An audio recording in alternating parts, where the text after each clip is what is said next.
everyone. My name is Ankur Dixit. I'm the Assistant Professor of Department of Mechanical Engineering in ABES Engineering College. In this video, we are going to start a lecture series on a subject of mechanical engineering, which is one of the prominent subjects, that is internal combustion engines. And by this first video, we will be starting with the introduction to the internal combustion engines. So let's get started with the introduction for the internal combustion engines. So these are the things which we will be covering in our content. We'll be introducing the internal combustion engines, then we'll be differentiating the internal combustion engines with the external combustion engines, and we will be discussing about the components which are required to constitute and finally form an internal combustion engines. So we're focusing on these three, then we'll continue with the other videos. So before starting about other things, let's first define or let's understand what an engine actually is. So how do you define an engine? Many authors, many books have described engine in their way, and the most general definition which goes, I have modified a little bit as per my understanding. So it goes like engine or a heat engine. It is also called as a heat engine. So engine is a device which converts the chemical energy of the fuel into the heat and pressure energy. And then this pressure energy is further converted into the mechanical work. Okay, so we can understand it in a way that engine generally combusts the fuel, and the chemical energy which is stored in that fuel is get converted into two byproducts, that is heat and pressure.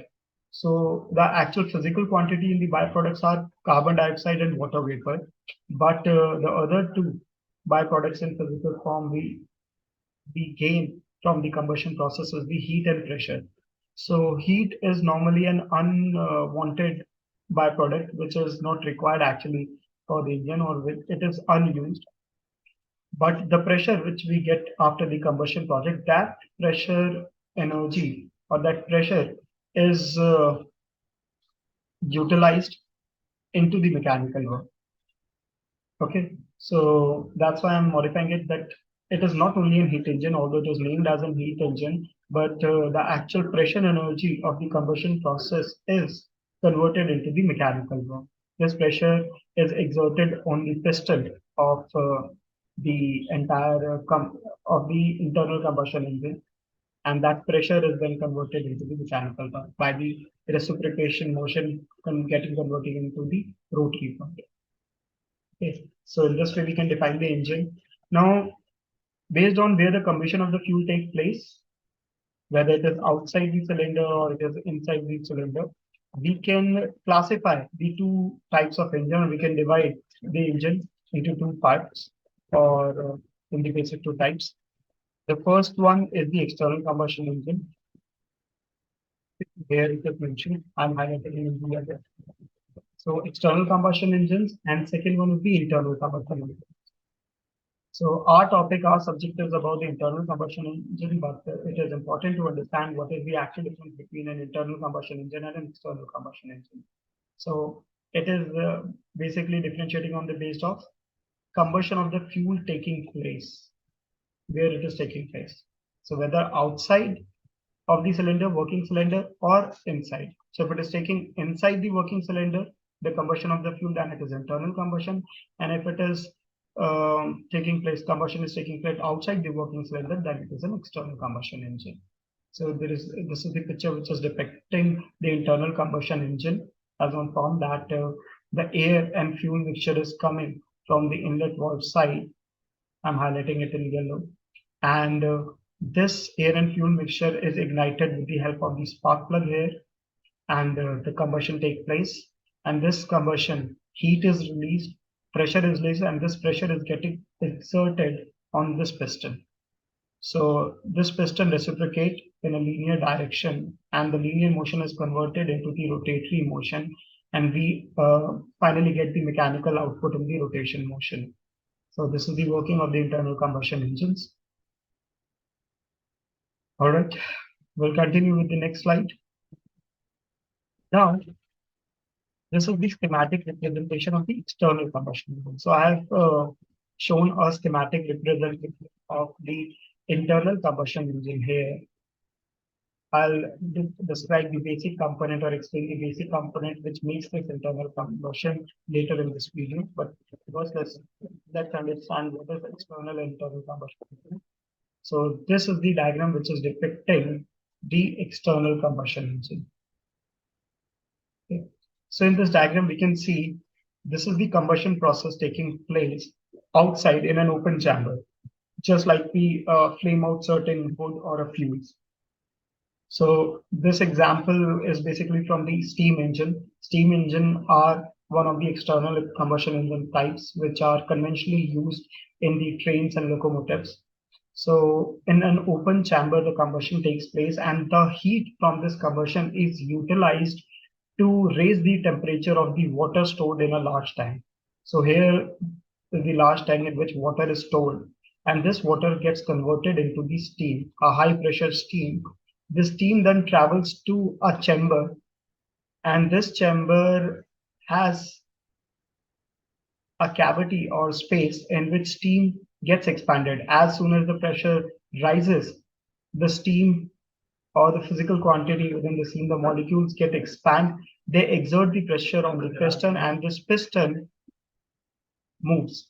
So this piston moves in the linear direction. That means it reciprocates, and this reciprocation motion is converted into rotary motion by the slider crank mechanism. So the mechanism which is shown here, in which a wheel is there, a crank connecting rod is there, a rocker arm is there with a slider. So this is a quick return motion mechanism which we generally study in the subject called theory of machines. It's kinematic of dynamics of machine. So this is quick return motion mechanism, or it is also called a slider crank mechanism. So by this mechanism, we convert the reciprocating motion of the piston into the rotatory motion of the wheel. Okay, so in this way, the external combustion engine works. So generally, these engines are large in size because we require a larger tank in which the water is stored, and this water gets converted into steam, and steam is expanded and exerts the pressure over the piston. So these are the external combustion engines. After some time, when these external combustion engines were in use as a steam engine for the locomotives of the train, in 1876, the introduction of internal combustion engine happens or took place when a four-stroke engine based on Otto cycle. So these are the terminologies which we will be covering later in this video, that what are four-stroke engines, what is actually Otto cycle. But a four-stroke engine based on Otto cycle was developed by a German engineer called Nicholas Otto. So based on his name, one of the A standard cycle, Otto cycle, was named. So all the petrol engine works on the Otto cycle, and Nicholas Otto was a German engineer who have developed that engine which works on the Otto cycle, and it uses petrol as a fuel. So in 1876, this internal combustion engine working on fuel as a petrol and a four-stroke phenomena with a Otto cycle as an A standard cycle has been developed. After some time, diesel engine was developed by another German engineer, Rudolf Diesel, and this was the year 1892.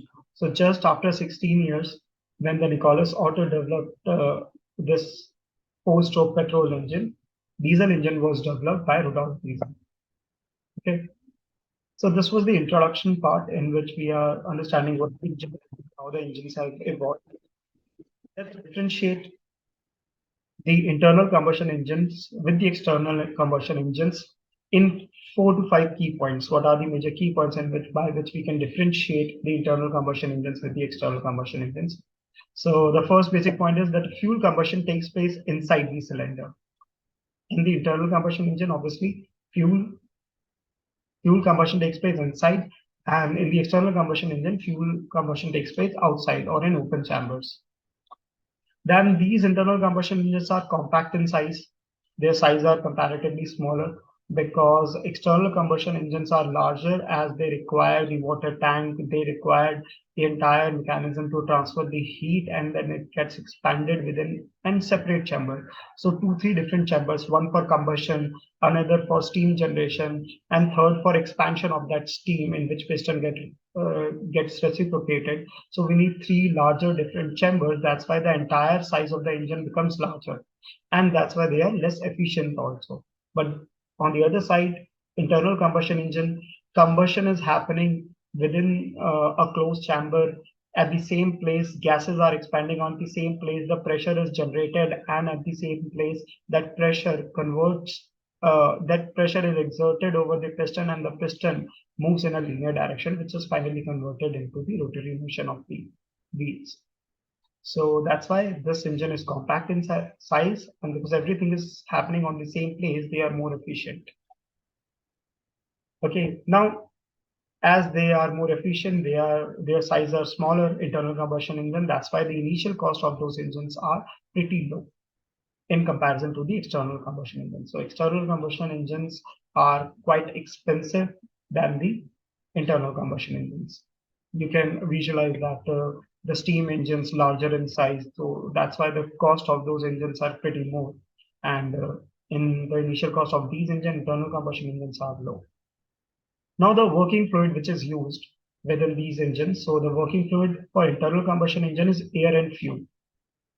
So air and fuel, the mixture of these two physical quantities are being utilized for the combustion process. Air is required because oxygen is present in it, and fuel in which chemical energy is stored. So it's a hydrocarbon. So hydrocarbon in combination with the oxygen, they release out the heat and pressure. So final or combustion process take place. But in this external combustion engines, combustion is taking place outside. So the fluid is not flowing within the chamber. The heat is utilized from that combustion process and steam is generated. So working fluid in which the expansion and contraction of that working fluid happens. So this happens for the steam. Okay, so mixture of air and fuel and steam. This is the basic difference when we talk about the working fluid of these engines. Then these internal combustion engines are easier and quicker to start, but to start these external combustion engine, it is quite difficult because first we have to burn out coal or burn out any kind of a fuel in an open chamber. Then this heat will release, and that heat will be absorbed by the water and then converted. So it consumes a lot of time. So more time is taken or more time is required to run this engine properly. That's why starting is difficult. But internal combustion engine, because fuel and air mixture is there, quick starting through the spark plug or by the self ignition part happens, and they are quick and easier to start. After that, costly fuels are required. All those 5 points which I have discussed above, in these points, internal combustion engine has proven as an advantageous side, and external combustion engines has the limitations. But this point just focuses on that what is the advantage of external combustion engine despite of many limitations. So the one and only, or I would say the major advantage of external combustion engine is the fuel used within the external combustion engine could be much cheaper than the internal combustion engines, because internal combustion engine uses petrol, diesel, gases. So these fuels are quite costlier because they are fossil fuels or getting converted through crude oil or natural gas. So the cost of these fuels are higher. But the fuel used for external combustion engines, it is just to generate the heat. So we are using coal as the fuel for the external combustion engine, and this coal is quite cheaper within India in comparison to the liquid fuels like petrol, diesel, or the gaseous fuel. Coal is cheaper. Okay, we can even use wood just to generate the heat, but rather than wood, coal is considered to be the most prominent because it's the heat content which is there, the energy content of coal is more than the wood. The last difference is that it is more suitable for the mobile application. That means this internal combustion engine can be accommodated in any kind of vehicle. So we can transfer this engine, internal combustion engine, from one vehicle to the other. But the external combustion engines are less suitable for the mobile applications. That means because train has their definite path, they runs on the track.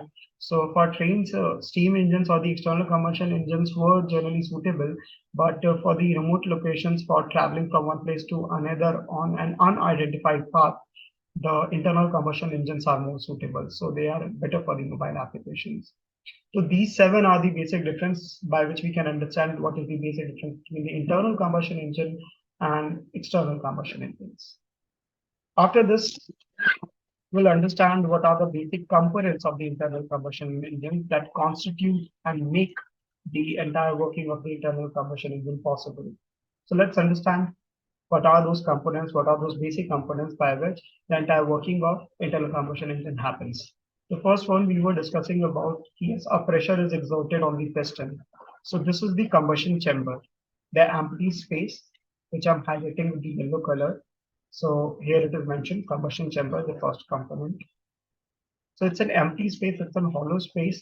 This space is enclosed three sides from the cylinder or cylinder body and from one side to the piston. So piston is a movable link and three sides are entirely fixed, these three sides. So from those three sides, two sides are through the cylinder liner or the cylinder, and the top side is called a cylinder head. So I'm highlighting in yellow. This is cylinder head. You can see the separation of cylinder liner with the cylinder head here. So it is just like our top. It's a opener kind of an component, just like we place a lid over a container. So cylinder head is just like a lid over a container, and the container is called a cylinder. So this is the cylinder enclosed from three sides, and one side is also closed, but this is movable. And this component is called as piston. This piston is attached with the connecting rod. So here is the connecting rod. I'm highlighting in yellow. So this connecting rod is attached with the piston by the help of a piston pin. So the center point, circular point which you are seeing at the center of the piston, this point is known as piston pin or gudgeon pin. It is also termed as gudgeon pin. So by the help of piston pin or gudgeon pin, piston is getting connected to the connecting rod. After that, connecting rod is attached to the crankshaft. So this is the crankshaft. This heavier portion in round in shape, this is crank, and this crank on center is attached to a shaft which is called crankshaft. So crank and crankshaft, this is one component. Connecting rod is the second component, the piston. So these three components are attached in a sequence, and the linear motion of the piston, when the pressure is exerted over the piston, this piston moves in the linear direction, and the linear direction of the piston gets converted into rotatory motion of the crankshaft by the help of connecting rod. So this is basic functioning. Other components is this crankshaft rotate within a closed chamber, which is called as crankcase. So it's a third body part. I'm highlighting it, crankcase. So crankcase is the third part of the entire engine body. So we are dividing this body into three parts of the engine. First is cylinder head, this much portion. All above this line, which I'm highlighting, is cylinder head. Then this is cylinder body from line 1 to line 2. And the last lower portion, just like a tub, is the crankcase. In crankcase, generally the lubricating oil is filled and the crankshaft rotates within the submersion or lubricating oil within the crankcase. Okay. Now the other parts, let's discuss the cylinder block, the second part which I'm saying. So cylinder block, cylinder head, and crankcase. Cylinder head, this one, cylinder block second, and crankcase third. So these are the three major subdivisions of the engine: piston, connecting rod, and crankshaft. These we have discussed. Now to make it happen, to make it working, we need few more components over the cylinder head. Now what is that? First of all is spark plug. Why spark plug is required? Spark plug is required to ignite the fuel, air and fuel mixture. Now from where the air and fuel mixture comes, air and fuel mixture comes from here, from the inlet manifold. So mixture in, mixture comes, air and fuel mixture comes from the carburetor. Now carburetors are not there. Previously carburetors were used to mix the air and fuel mixture, but now as the technology is getting advanced, carburetors are obsolete technology, and by the help of fuel injectors and the other different technology, the pre-mixed air and fuel mixture doesn't come. We mix the air and fuel within the inlet manifold itself or directly into the engine. So air and fuel mixture comes through this inlet valve. So this is the valve. It's an opening and closing valves which allows the working fluid, that is air and fuel, to come inside the chamber. So here it is mentioned, this is the intake valve. This one is an intake valve. Similarly, we have exhaust valve. Exhaust valve removes the gases which after combustion, when the combustion takes place, the gases, the byproducts which are released, those gases are removed from the engine through the exhaust port or exhaust manifold by the help of exhaust valve. This exhaust valve are just like the taps. So the opening and closing of this valves is taken place by the help of certain mechanisms. So one spring is loaded here, valve spring, which exerts the force to keep this valve into its position. And whenever we want to open this valve, we use a cam. So this is a cam here. I'm highlighting in yellow. And the one cam per valve is there. And if there are more number of valves, all the cams are placed or are designed over one shaft, which is called as camshaft. So this is a cam, and all the cams are placed on a camshaft. Okay. Now the green color highlighted around the cylinder block, this green color. So this green color is a liquid cooling water. Why it is represented in green color? Because cooling water, to reject the heat from this cylinder blocks, a water jacket is provided, and water jacket, then whenever the water is filled in these water jacket, an antifreezant to increase the thermal conductivity of the water, one solution or one chemical is added into it, which is called as antifreezant or a coolant. So that coolant color is generally green or blue in the color. So that's why the green color is highlighted in this animated pictorial depiction. So this is cooling water. Okay, so piston I've already. These are the basic components of the internal combustion engine. I'm just revising it out once again, that from the inlet manifold, the air and fuel mixture comes in. This mixture comes in when inlet valve is pushed by the help of camshaft. That means a cam. And once the air and fuel mixture is there, spark plug ignites the fuel, combustion happens, this fuel and air mixture gets ignited, gets combust, and the complete combustion takes place. After that, the pressure is exerted over the piston, and piston is reciprocated, and a rotary motion is achieved through the crankshaft. Once the entire combustion process happens, the byproducts, the end products of the combustion process, combustion product, that is exhaust gases, are removed through the help of the exhaust valve. Okay. So we'll be learning more about the working of the internal combustion engine in our next upcoming videos. This is the first introductory video in which we are understanding the basic working and components of the internal combustion engine and the difference between the internal and external combustion engine. Stay tuned. We will be continuing with these topics in other videos. Thank you very much. These are the references from where the content has been taken.